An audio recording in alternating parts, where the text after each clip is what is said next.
नमस्कार. संघर्ष वृत्तवाहिनीमध्ये आपलं स्वागत. घेऊया ठाणे आणि आसपासच्या परिसरामधील घडणाऱ्या महत्त्वाच्या घडामोडींचा आढावा. दुचाकी रस्त्यावर चालवता येत असलं तरी पक्क लायसन मिळवण्यासाठी परीक्षा देताना अनेक जण गर्भगतीत होतात. परीक्षेत अनुत्तीर्ण होणाऱ्या चालकांसाठी ठाणे प्रादेशिक परिवहन कार्यालयात दुचाकी सिम्युलेटर कक्ष निर्माण करण्यात आला असून दुचाकी स्वारांना नियमानुसार सुरक्षित वाहन चालवण्यासाठी युनायटेड व मुंबई आणि एव्हियन्स यांच्या माध्यमातून गेल्या 6 वर्षात 1375 दुचाकी स्वारांनी सिम्युलेटरवर मशीनवर दुचाकी चालवण्याचे प्रशिक्षण घेतलं आहे. मर्फी जवळील ठाणे प्रादेशिक परिवहन कार्यालय येथे रस्ता दुचाकी सिम्युलेटर कक्ष ऑगस्ट 2023 मध्ये सुरू करण्यात आला आहे. प्रादेशिक परिवहन अधिकारी हेमांगिनी पाटील यांच्या मार्गदर्शनाखाली या कक्षात येणाऱ्या दुचाकी स्वाराला सिम्युलेटर मशीन योग्य ती माहिती दिली जाते. सिम्युलेटरमुळे दुचाकी चालवताना आपले काय दोष आहेत हे समजण्यासाठी मदत मिळते. दुचाकी स्वाराने वाहतूक नियमानुसार गाडी चालवणं अपेक्षित आहे. रस्त्यावरील सिग्नल, खुणा, वेग मर्यादा इत्यादी सर्व गोष्टींचा अभ्यास करून टेस्ट ड्राईव्हची परीक्षा देणं उत्तम असतं. मात्र परीक्षेत वाहन चालवताना चुका घडतात आणि चालकाला अनुत्तीर्ण केलं जातं. मात्र हे टाळण्यासाठी सिम्युलेटर मशीन महत्त्वाचा दुवा ठरत असल्याची माहिती उपप्रादेशिक परिवहन अधिकारी रोहित काटकर यांनी दिली आहे.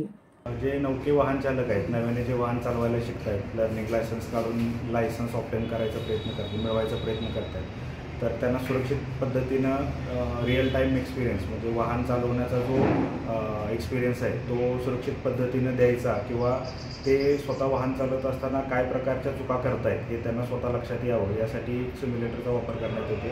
या सिम्युलेटरमध्ये आपल्याला वेगवेगळ्या प्रकारचे रोड टेरेन म्हणजे वेगवेगळ्या प्रकारचे रोड कंडिशन्सवर त्याला वाहन चालवायला मिळू शकतं. त्याला आपण गिअर शिफ्ट करणं, ब्रेकिंग करणं, रस्त्याच्या रोड कंडिशनचं ऑब्झर्वेशन करणं, ह्या ज्या काही बेसिक गोष्टी आहेत ड्रायव्हिंगच्या त्या एक्सपिरियन्स करता येत आहेत. कुठलाही जोखीम न पत्करता वाहनाचा रिअल टाईम एक्सपिरियन्स घेण्यासाठी सिम्युलेटरचा वापर केला जातो. ठाणे महानगरपालिकेचे मालमत्ता कर म्हणजेच प्रॉपर्टी टॅक्स भरण्याचे आवाहन.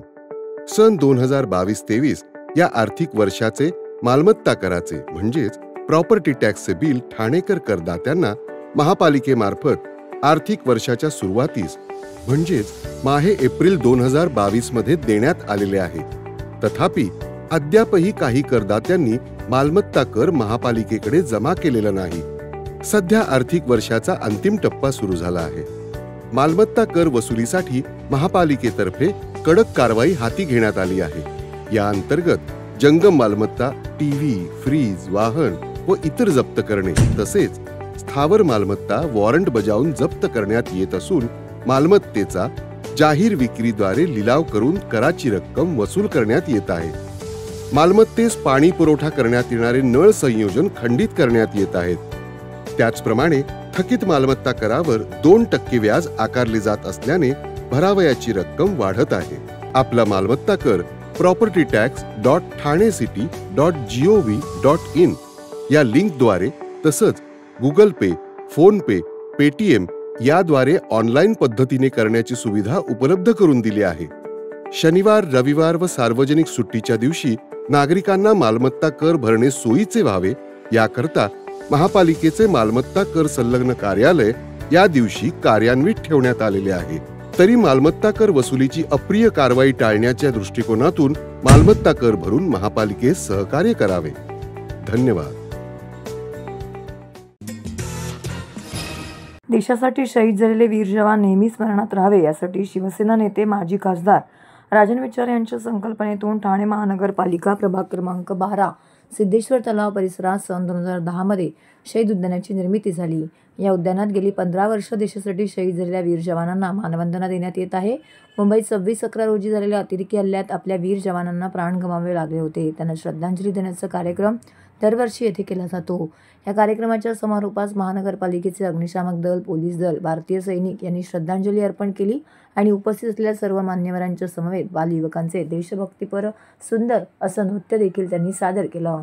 यावेळी भारतीय सैन्य दलातील कॅप्टन निकम, सेवानिवृत्त captain Raju Shantaram Patil, Naupada police station वरिष्ठ निरीक्षक अभय महाजन, निवृत्त पोलीस अधिकारी सोनावणे, जिल्हा प्रमुख केदार दिघे, शहर प्रमुख प्रदीप शिंदे, उपशहर प्रमुख वसंत गवाळे, सचिन चव्हाण, ठाणे शहर समन्वयक राम काळे, ठाणे जिल्हा संघटक रेखा खोपकर, शहर संघटक आकांक्षा राणे, महिला उपशहर संघटिका मंजिरी डमाले यांसह इतर पदाधिकारी, युवा सेना पदाधिकारी, महिला आघाडी, शिवसेना कार्यकर्ते मोठ्या संख्येने येथे उपस्थित होते.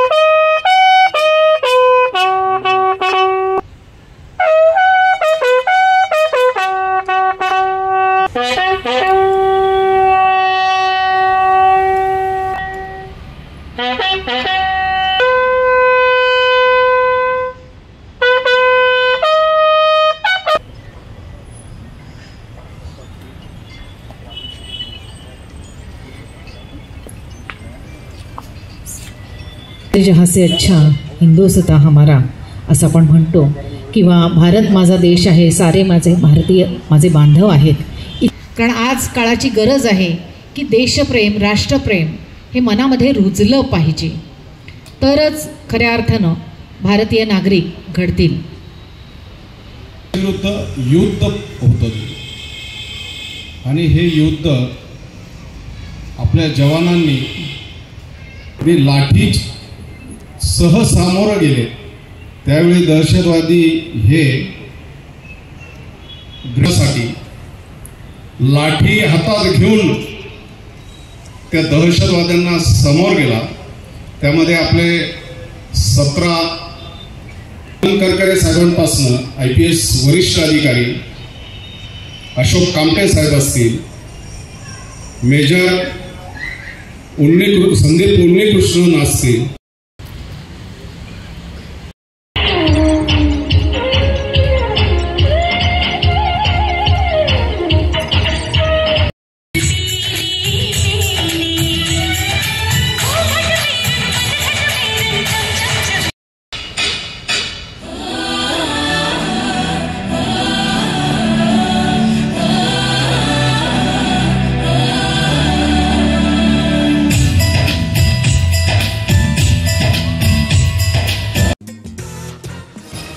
महाराष्ट्रात सत्ता स्थापनेबाबत एकनाथ शिंदे हा अडसर नाही, मोदींचा निर्णय आम्हाला मान्य. एकनाथ शिंदेंची घोषणा.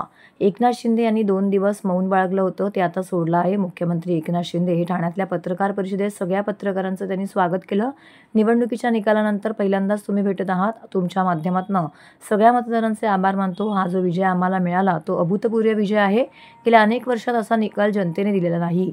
मागच्या 2.5 वर्षात महायुतीने उत्तम काम केलं आहे. एकीकडे विकास कामं केली, महाविकास आघाडीने थांबवलेली कामं आम्ही पुढे नेली असंही एकनाथ शिंदे म्हणाले. तसंच दुसरीकडे कल्याणकारी योजना देखील राबवल्या. विकास आणि कल्याणकारी योजनांची सांगड आम्ही घातली असती असं एकनाथ शिंदे म्हणाले. महायुतीच्या सगळ्या कार्यकर्त्यांनी प्रचंड काम केलं आहे. मी कार्यकर्त्यांचेही आभार मानतो असंही एकनाथ शिंदे यांनी ठाण्यातल्या पत्रकार परिषदेमध्ये सांगितलं. यावेळी एकनाथ शिंदे म्हणाले की मी जवळपास 80 ते 90 सभा घेतल्यात. तसंच एक साधा कार्यकर्ता म्हणून काम केलं आहे. प्रवास तर पायाला भिंगरी लावून काम केलं आहे. CM म्हणजे कॉमन मॅन ही माझी धारणा आहे. त्यामुळे लोकांशी संवाद साधताना कुठलाही अडथळा येत नव्हता. महाराष्ट्राच्या सरकारमधून आपण काही ना काही काम केलं आहे. महाराष्ट्राच्या सरकारमधून आपण काही केलं पाहिजे असं मला कायम वाटत होतं. मी शेतकरी कुटुंबातून आलो आहे, त्यामुळे मी सामान्यांच्या वेदना, काटकसर, तडजोडी सगळं पाहिलं आहे असंही एकनाथ शिंदेंनी यावेळी म्हटलं. महायुतीवर लोकांनी विश्वास दाखवला. समाजातल्या सगळ्या घटकांसाठी आम्ही काही ना काही केलं पाहिजे अशी भावना माझ्या मनात होती असंही यावेळी शिंदे यांनी म्हटलं. मी लोकप्रियता मिळवण्यासाठी काम केलं नाहीये हे देखील त्यांनी यावेळी स्पष्ट केलंय. लोकप्रियता मिळवण्यासाठी किंवा कुठलाही मोजमाप व्हावं म्हणून काम केलं नाही, तर सरकार म्हणून काय देऊ शकतो हा आमचा नेहमी प्रयत्न होता. केंद्र सरकार पर्वताप्रमाणे उभं राहिलं हे मी पुन्हा एकदा सांगू शकतो. 2 ते 2.5 वर्षात लाखो कोट्यावधींचा निधी आम्ही केंद्राकडून मिळवला. त्यामुळे मी एवढंच सांगेन की कुठे घोडं अडलं आहे. मी मनमोकळेपणाने सांगतो आहे, मी काहीही ताणून धरलेलं नाही. मी मोदींना फोन करून सांगितलं की सरकार बनवताना कुठलीही अडचण आहे, माझ्यामुळे हे मनात आणू नका. तुम्ही घेतलेला निर्णय भाजपासाठी अंतिम असतो, तसंही आम्हालाही तो अंतिम आहे. एकनाथ शिंदेंची अडचण होणार नाही हे मोदी आणि अमित शहा यांनी सांगितलं. त्यांना मी सांगितलं की तुम्ही तुमचा निर्णय घ्या असं देखील एकनाथ शिंदे यांनी स्पष्ट केलं आहे. आणि त्यामुळे मोठ्या प्रमाणावर मला वाटतं हा विजय जो आहे हा जनतेचा विजय आहे आणि आम्ही सगळ्यांनी माहितीच्या सर्व कार्यकर्त्यांनी या निवडणुकीमध्ये एवढं प्रचंड काम केलं. मला तर आठवतं मी पहाटेपर्यंत काम करायचो, पुन्हा 2-3 तास झोप घेतल्यानंतर पुन्हा माझी सभा असायची. असे हे जे प्रक्रिया आहे हे सत्र पूर्ण निवडणूक. राज्यात सत्ता स्थापनेच्या घडामोडींना वेग आलेला असतानाही एकनाथ शिंदे मुख्यमंत्रीपदी म्हणून पुन्हा एकदा विराजमान व्हावे त्यासाठी शहरातील मंदिरांमध्ये महिलांकडून देवाला साकडं घातलं जात आहे. मंगळवारी शहरात विविध ठिकाणी शिवसेनेच्या वतीने महिलांनी महाआरती केली. यावेळी आमच्या लाडक्या भाऊरायाला अर्थातच एकनाथ शिंदे यांनाच मुख्यमंत्रीपद मिळावं अशी इच्छा महिलांनी व्यक्त केली. ठाण्यातील जयभवानी नगर येथे शिवसेना विभाग प्रमुख माजी नगरसेवक एकनाथ भोईर, माजी नगरसेविका एकता भोईर यांच्या वतीने तुळजाभवानी मंदिरामध्ये महाआरती करण्यात आली. यावेळी मोठ्या संख्येने महिला, ज्येष्ठ नागरिक येथे उपस्थित होते. विधानसभा निवडणुकीत एकनाथ शिंदे हे महायुतीचा चेहरा आहेत. त्यांच्याच नेतृत्वाखाली महायुतीने निवडणूक लढवावी आणि मोठ्या बहुमताने जिंकली. 2 वर्षापूर्वी मुख्यमंत्री पदाची शपथ घेतल्यापासून एकनाथ शिंदे यांनी महाराष्ट्र सुखी समृद्ध व्हावा यासाठी ते दिवसरात्र काम करत होते. राज्यातील महिलांना स्वावलंबी करता यावं यासाठी त्यांनी राज्यात मुख्यमंत्री माझी लाडकी बहीण योजना आणली. याच लाडक्या बहिणींना महायुतीच्या पारड्यात भरभरून यश टाकले. याचे पूर्ण श्रेय महायुतीचे कॅप्टन म्हणून शिंदे यांना जातं.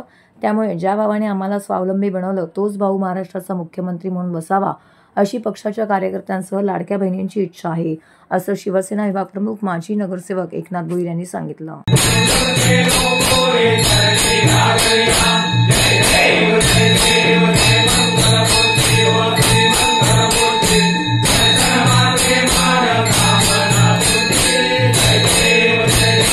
आज या ठिकाणी मातेच्या मंदिरामध्ये आई जगदंबेला आम्ही साकडं घातलेलं आहे. सर्व लाडक्या बहिणींच्या वतीने आणि सर्व माझ्या तमाम कार्यकर्त्यांच्या वतीने, तमाम शिवसैनिकांच्या वतीने, तमाम पदाधिकाऱ्यांच्या वतीने आणि गोरगरिबांचे कैवारी, अनाथांचे नाथ हे परत महाराष्ट्र राज्याच्या मुख्यमंत्रीपदी विराजमान व्हावं यासाठी आई जगदंबेकडे आम्ही साकडं घातलंय, प्रार्थना केले आणि तिची महाआरती केलेली आहे. शिंदे साहेबांच्या नेतृत्वाखाली हे सरकार महाराष्ट्र राज्यामध्ये प्रचंड बहुमताने आलेलं आहे. ऐतिहासिक हा निर्णय आहे आणि ऐतिहासिक हा विजय आहे.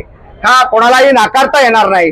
किंबहुना कोणी जरी सांगितलं तरी आपण माननीय मुख्यमंत्री एकनाथ शिंदे साहेबांचा चेहरा घेऊन आणि या निवडणुकीला सामोरे गेलेलं आहे महाराष्ट्रामध्ये, हे कोणीही नाकारू शकत नाही. पुन्हा एकदा शिंदे साहेब मुख्यमंत्री व्हावेत यासाठी आम्ही सर्व लाडक्या बहिणींनी महाआरती केली. तसेच आमच्या बरोबर सगळे लाडके भाऊ, ज्येष्ठ नागरिक, ज्येष्ठ आणि लहान बालके वगैरे सगळ्यांनी मिळून आम्ही महाआरती केलेली आहे.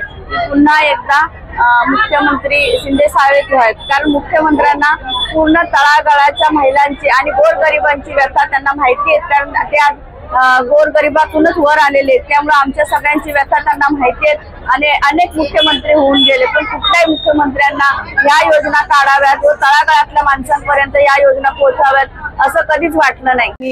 शिंदे साहेब हे आमचे लाडके भाऊ आहेत. आमच्या सर्व महिलांचा आतापर्यंत कुणी जो विचार केला नाही तो साहेबांनी केला. आतापर्यंत इतके मुख्यमंत्री होऊन गेले, पण शिंदे साहेबांसारखे मुख्यमंत्री आपल्या महाराष्ट्राला लाभणं हे आमचं फार भाग्य आहे. आणि आम्हाला ज्या योजना सुरू केल्यात हे केवळ म्हणजे साहेबांमुळेच आहेत. त्यामुळे आमच्या सर्वांच्या वतीने आणि आमची सर्वांची इच्छा आहे की पुन्हा मुख्यमंत्री साहेब म्हणजे एकनाथ शिंदे साहेबच बनावे, हे आम्हाला असं सर्वांना वाटतं. तर हे होतं संघर्ष वृत्तवाहिनीचं आजचं बातमीपत्र. उद्या पुन्हा भेटू याच वेळी याच ठिकाणी ताज्या घडामोडींसह. तोपर्यंत नमस्कार.